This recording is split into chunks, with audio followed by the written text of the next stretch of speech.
मूल लक्ष्य हूँ जीवन रक्षा करवा। प्रथम प्राथमिकता स्वाभाविक भाव में रहिबो जे प्राकृतिक विपर्य आसिले एक जीवन रक्षा किमिति हेबो, सरकार किमिति लोकंकर रक्षा कवच हेबो एवं केवल लोक नुहंती एथिरे जो माने गृहपालित पशु एपरिक पशुपक्षीर जीवन रक्षा करिवार मध्य मनुष्यर कर्तव्य।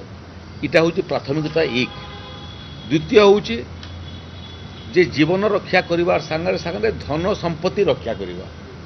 से क्रमरे वर्षा आसिले स्वाभाविक भाव में धन संपत्ति मध्य नष्ट हुए, क्षति हुए, जार क्षतिपूरण आम दे था।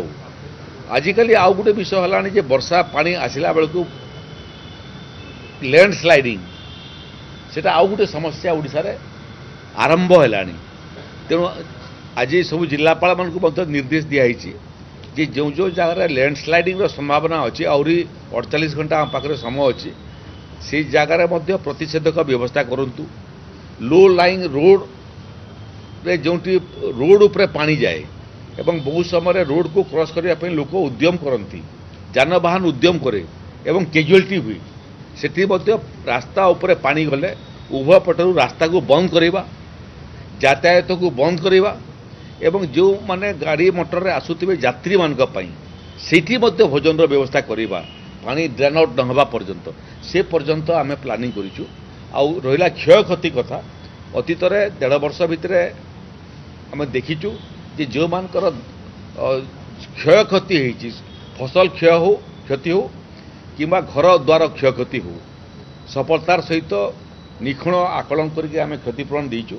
आकु मध्य जहाँ भी क्षति हेबो तार क्षतिपूरण देवाई राज्य सरकार विपर्य परिचालना विभाग प्रस्तुत अच्छी। मूल विषय है लोक मान अनुरोध, ओडिशावासी को अनुरोध आदौ विचलित हूँ ना। याठार आहरी बड़ बड़ बात्या अतीत आसाला आम मुकाबिला करूँ। एबे भी जो बात्या आसब तार प्रकोप जिते हेले मध्य ताकू सफलतार सहित आम मुकाबिला करूँ। धन जीवन रक्षा करवाटा ही सरकार दायित्व। सरकार को सहयोग करंतु, जिला प्रशासन को सहयोग करंतु। कौन सी परिस्थिति रे मध्य पानी भितरे रहंतु नहीं।